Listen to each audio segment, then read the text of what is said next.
ঠাকুর, মা, স্বামীজির শ্রীচরণে ভক্তিপূর্ণ প্রণাম জানিয়ে আজকের নিবেদন পূজনীয় মহারাজের সান্নিধ্যে। শিবদাস চক্রবর্তী। শ্রীরামকৃষ্ণ সংঘের দ্বাদশ সংঘগুরু পূজ্যপাদ শ্রীমৎ স্বামী ভূতেশানন্দজি মহারাজ আমার দীক্ষাগুরু।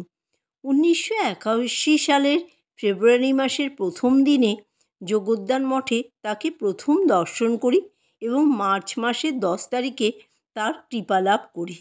প্রথম দিকে যোগোদ্যানে যাতায়াত ঘন ঘন ছিল না, কিন্তু কিছুদিনের মধ্যেই প্রায় যেতে শুরু করলাম। পূজনীয় মহারাজের অন্যতম সেবক স্বামী ভুবনেশ্বরানন্দ অর্থাৎ শিখরেশ মহারাজ এ ব্যাপারে খুব উৎসাহিত করতেন। বলতেন, এখন সুযোগ পেয়েছেন, যতটুকু পারেন গুরুসঙ্গ করে নিন, এর সুফল বুঝতে পারবেন পরে। সুতরাং শ্রদ্ধেয় শিখরেশ মহারাজের কাছে আমাদের ঋণের কোনো শেষ নেই।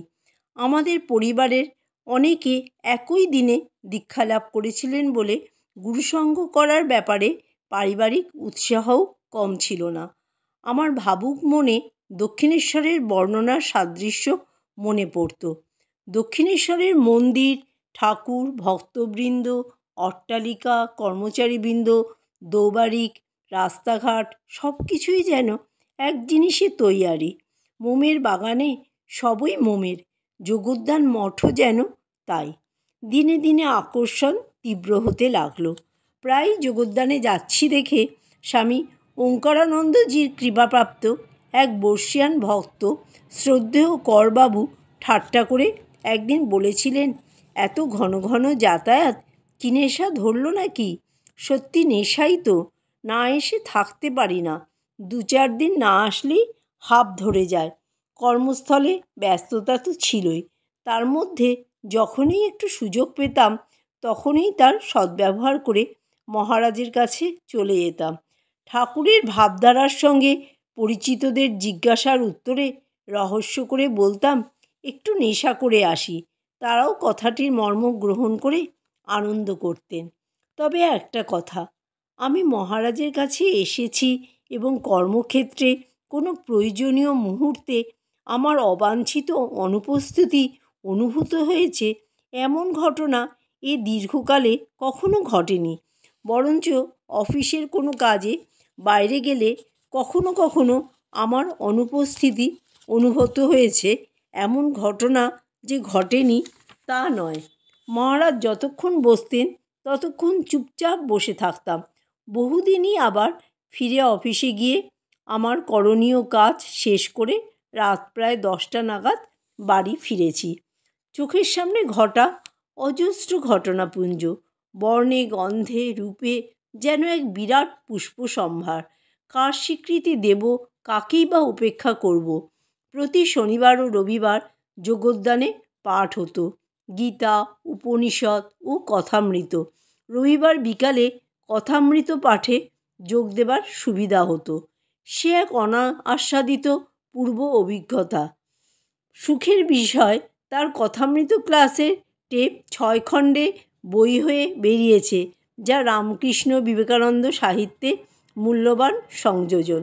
মহারাজের পাঠ শোনার সঙ্গে সঙ্গে তার দিকে এক দৃষ্টে তাকিয়ে থাকতেই আমার বেশি ভালো লাগতো। মহারাজ যেখানে বসতেন, যেদিকে যেতেন তাকে অনুসরণ করে করে সেই দিকেই যেতাম। যোগোদ্যানে পুকুরের চারপাশে সন্ধ্যার পর মহারাজ পাদচারণ করতেন। প্রথম দিকে একটু দূরত্ব বজায় রেখে তার পেছনে পেছনে হাঁটতাম। মহারাজ মাঝে মাঝে বিশ্রাম নিতেন, আমিও অপেক্ষা করতাম। আরও অনেকে এই নিঃশব্দ অনুগমনে অংশ নিতেন। একবার কোনো উৎসব উপলক্ষে মহারাজ মঠে গিয়ে একাদিক্রমে কয়েকদিন ছিলেন। সেখানেও মহারাজের সান্ধ্য ভ্রমণসঙ্গীর সংখ্যা কয়েকজন থেকে বেড়ে বেড়ে ক্রমে বিপুল আকার ধারণ করত। একদিন বোধহয় তা দেখে মহারাজ নিজেই হেসেছিলেন। তাকে সবাই সেই হ্যামলিনের বাঁশির গল্পটির বাঁশিওয়ালার সঙ্গে তুলনা করে খুব মজা পেত। কলকাতার বাইরে গিয়ে একবার মহারাজের এরকম সান্ধ্য ভ্রমণের সময় একটা চেয়ার বয়ে নিয়ে বেড়াবার সুযোগ পেয়েছিলাম। তাতেই কি তৃপ্তি! মহারাজ হঠাৎ আমার দিকে তাকিয়ে একটু হেসে বলেছিলেন, তোমার এ কী শান্তি! কী উত্তর দিয়েছিলাম আর মনে পড়ে না, তবে এই একটু হাসিতেই যে মন তৃপ্তি ও আনন্দে ভরে গিয়েছিল তা এখনও বেশ মনে আছে। এখন মনে হয় কত উপদ্রব, কত অত্যাচার করেছি।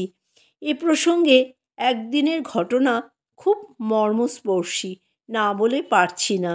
বিকেলবেলা অফিস থেকে বেরোতেই দেরি হয়ে গেছে, তার উপর রাস্তায় পরিচিত এক ভদ্রলোকের সঙ্গে দেখা। তার সঙ্গে দাঁড়িয়ে একটু কথা বলতেই হলো। যোগদানে পৌঁছে দেখি মহারাজ সন্ধ্যারতির পরে প্রণাম নিয়ে ঘরে ঢুকে গেছেন। মনটা খুব দমে গেল। মহারাজের সেবকদের কাউকে দেখতে না পেয়ে একটু উকিঝুঁকি মারছি।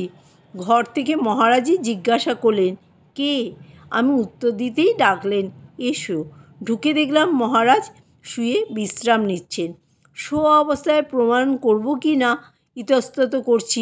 মহারাজ তার স্বভাবসিদ্ধ কোমল কণ্ঠে বললেন, করো করো।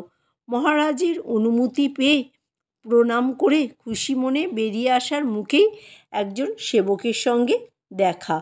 তিনি মুহূর্ত মধ্যে পুরো ব্যাপারটা অনুধাবন করে একটু অনুযোগের সুরে বললেন, সারাদিন এত পরিশ্রমের পর এই একটু বিশ্রাম নিচ্ছেন, তাও আপনারা করতে দেবেন না? আমি অপরাধীর মতো নতমস্তকে দাঁড়িয়ে আছি। মহারাজ আমার হয়ে সেবক মহারাজকে বোঝাচ্ছেন, এরা কত রকম কাজ করে, কত দিক সামলে একটু সময় বার করে আসে। সেবক মহারাজ কণ্ঠস্বর পরিবর্তিত না করেই বলতে থাকেন, সেদিনও উনি এরকম দেরি করে এসেছেন। দেরি করে আসাটা এর অভ্যাসে দাঁড়িয়ে যাচ্ছে। ব্যাপারটা সামাল দেবার জন্যই যেন মহারাজ বলে উঠলেন, আহা, তুমি একে বকছো কেন? আমি বললাম, মহারাজ, আমার ত্রুটি আছে। মহারাজ আশ্বস্ত করার ভঙ্গিতে আমাকে বললেন, না, তোমার কোনো ত্রুটিই নেই। আমি আবার বললাম, না মহারাজ, আজকে আমার ত্রুটি আছে। আমি রাস্তায় একজনের সঙ্গে কথা বলছিলাম, ওটুকু না করলেই হয়তো নির্দিষ্ট সময়ের মধ্যেই আসতে পারতাম। তাহলেও ওটা একটুখানি, এমন কিছু ত্রুটি নয়। মহারাজ আবার আমাকে আশ্বস্ত করতে চাইলেন। আমার ওই কথার সূত্র ধরেই সেবক মহারাজ কিছু একটা বলতে যাচ্ছিলেন, কিন্তু তিনি শেষ করতে পারলেন না। তুমি ওকে বকছো কেন? মহারাজের শান্ত ব্যাকুল কণ্ঠের ঝঙ্কারে মুহূর্তে সমগ্র পরিস্থিতিটাই পাল্টে গেল। সেবক মহারাজ একেবারেই চুপ করে গেলেন। আমি কেমন অভিভূত হয়ে গেলাম। সারা দেহে মনে সমগ্র চেতনায় এক সর্বংসহা মাতৃস্নেহের অমৃত স্পর্শ অনুভব করতে লাগলাম। যদি কোনো ছোট ছেলে না বুঝে কোনো গর্হিত অন্যায় করে ফেলে, আর কেউ তার সেই কৃতকর্মের জন্য তার প্রাপ্য শাস্তি দিতে উদ্যত হয়, তখন বাৎসল্য রসে আপ্লুতা স্নেহময়ী জননী যেমন তার হাতের কাজ ফেলে দৌড়ে এসে ছেলেকে দুই হাত দিয়ে আগলে ব্যাকুলভাবে বলতে থাকে, একে মেরো না, এ ছেলে মানুষ, ও কিছু বোঝে না। এ যেন সেই একই অভিব্যক্তির, একই মমতার অমৃত স্পর্শ। আমি অশ্রুসিক্ত না হয়ে পারলাম না। ক্ষোভ নয়, দ্বন্দ্ব নয়, অন্তরের অন্তঃস্থল থেকে উৎসারিত কৃপাসিক্ত এক অনির্বচনীয় আনন্দ অনুভূতি নিয়ে নিঃশব্দে বেরিয়ে এসেছিলাম। সারা রাস্তা সেই আবেগেই আবিষ্ট ছিলাম। অন্য কোনো দিকে খেয়াল ছিল না, অন্য কোনো কথা মনেও আসেনি। সেভাবেই সে রাতটা কেটেছিল। পরেও তার রেশ ছিল, এবং এত বছর পরেও সেই ঘটনার স্মৃতিচারণ করতে গিয়ে প্রায় একইভাবে অভিভূত হচ্ছি। জয় ঠাকুর, জয় মা, জয় স্বামীজি।